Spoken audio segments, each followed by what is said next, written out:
Welcome to this tour along the historical quarter of San Francisco, one of the most beautiful corners in Telde.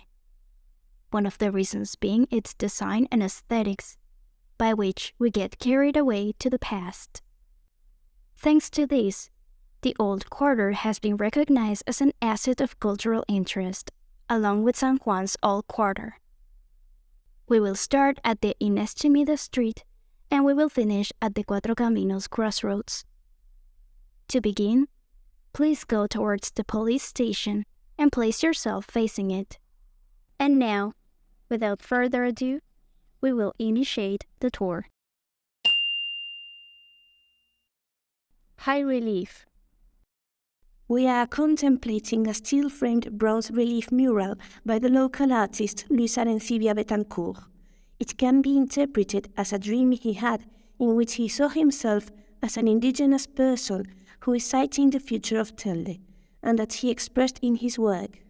This Faikan is looking at the four ecclesiastical buildings of San Juan, San Francisco, and San Gregorio quarters, the sugar industry, the rum factory, a vast area of banana tree farming, and a boat that represents the Melenaras Sea District.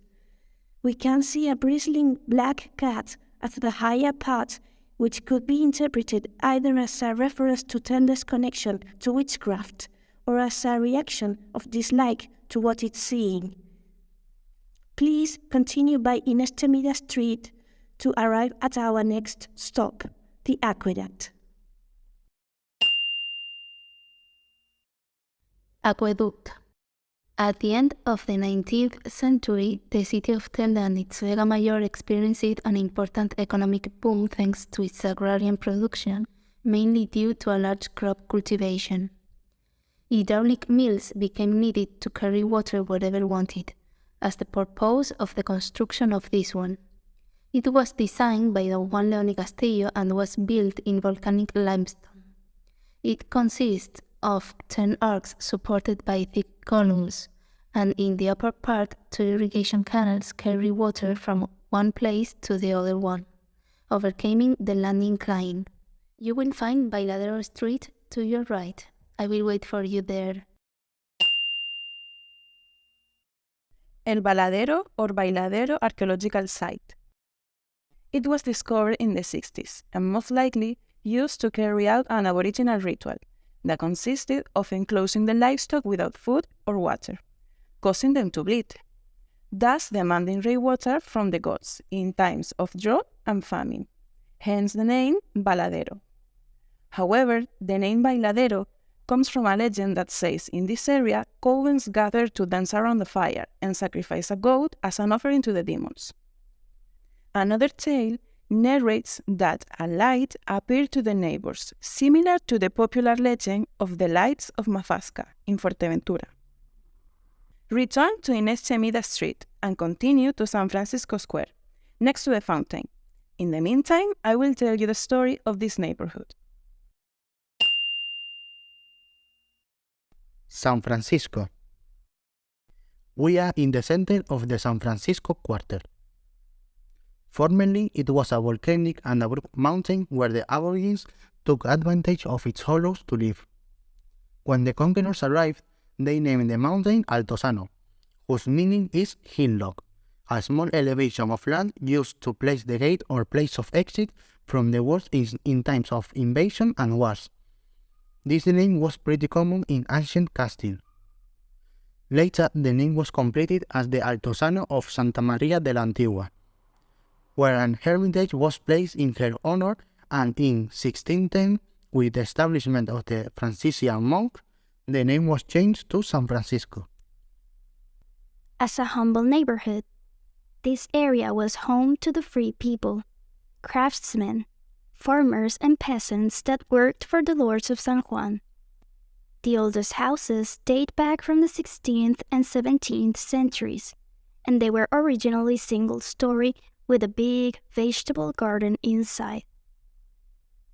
These houses were built on volcanic surfaces. In fact, the current neighbors have found large hollows doing construction work.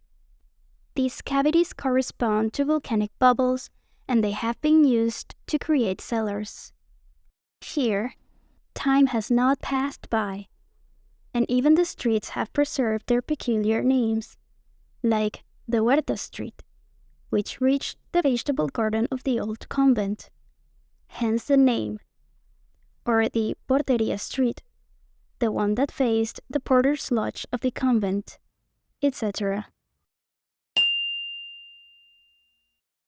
Jornaleros Square.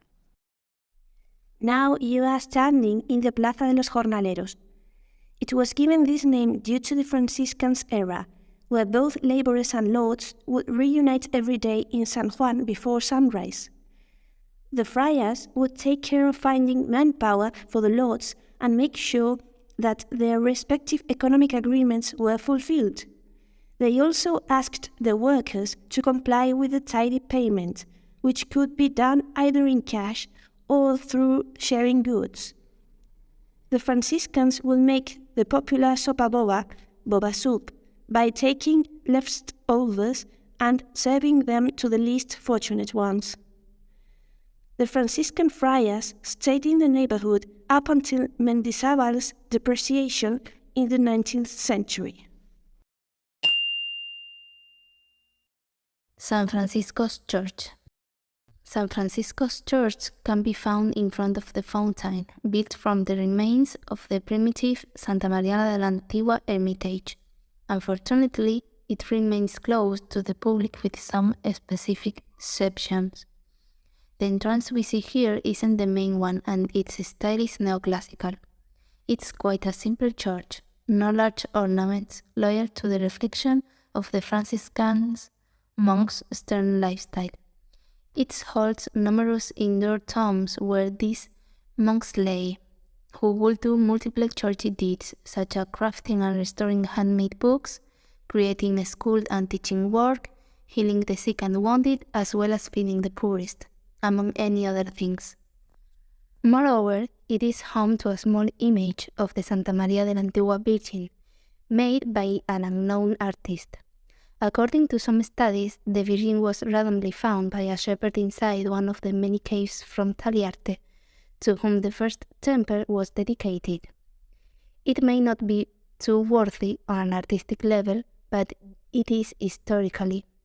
This is due to the fact that this is an original figure from the long-lost Hermitage. The main entrance is facing the Plaza de los Romeros. I'll be waiting for you there.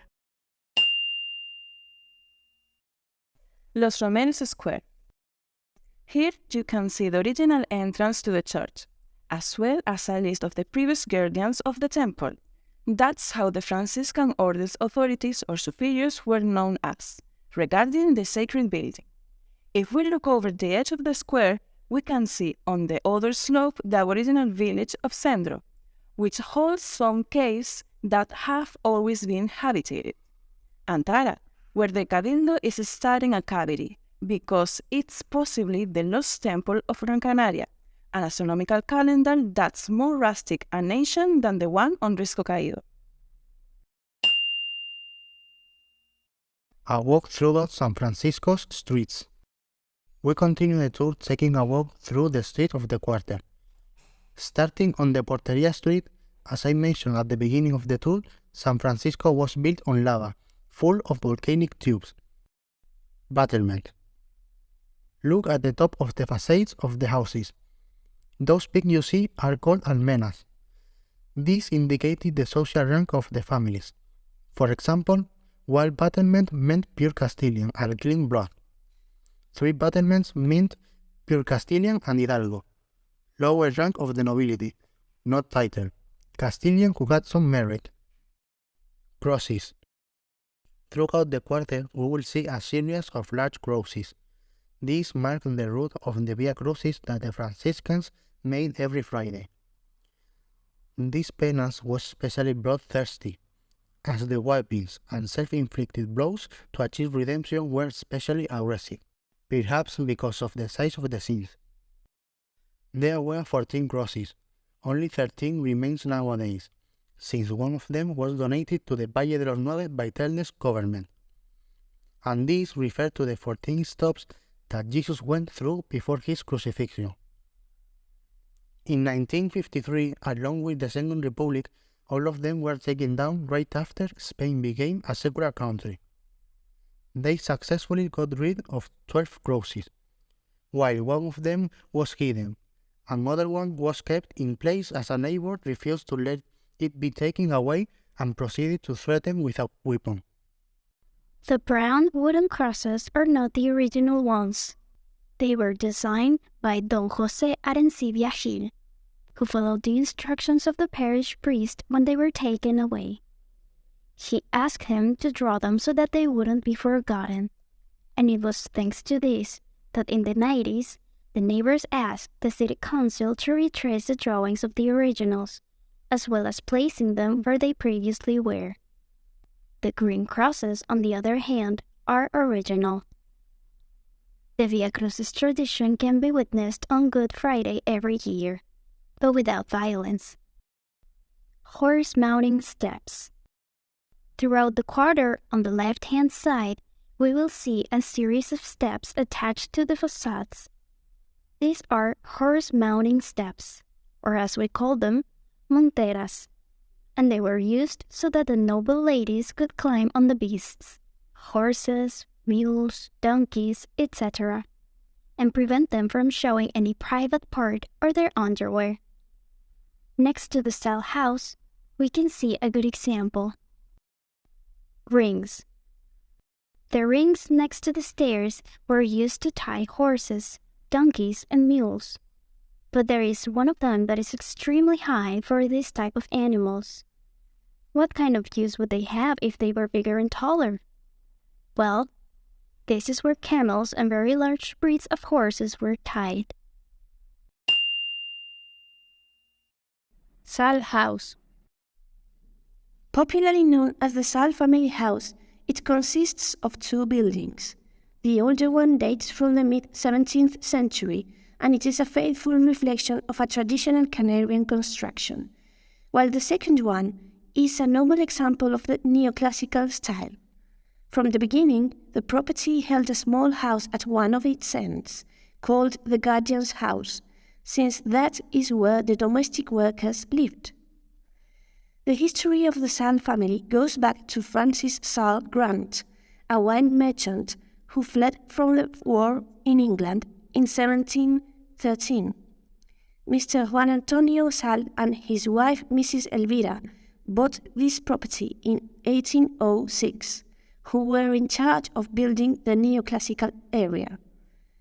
In more recent years, the property was restored and refurbished in order to give it a socio-cultural function. Civil War barrack-house.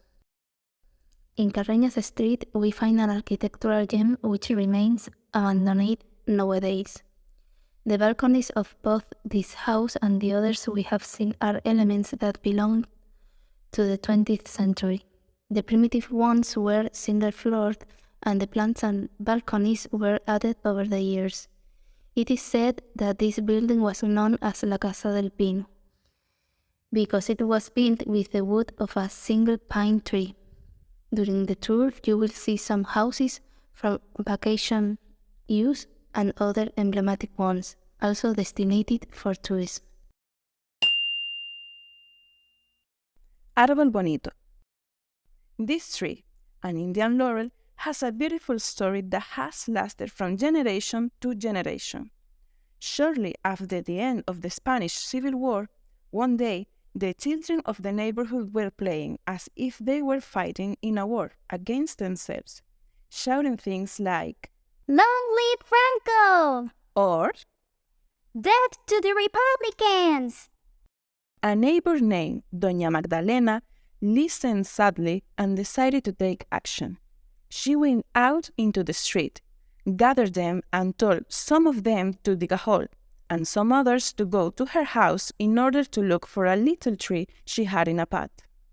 The lady put it in the hole, and with a firm decision she told them that they should water the tree every few days to prevent it from dying out, and as long as it grew, there would be no more wars in Spain. She also asked them to tell their children and grandchildren about this mission so that it would never die. In 1968, there was a plan of improvement in the quarter, and the painter José Arencibia Gil was commissioned to make a series of sculptures like the one we see here, a neo-romantic cross. In addition, in 1983, San Juan and San Francisco quarters were granted the protection status of Historic Artistic Ensemble.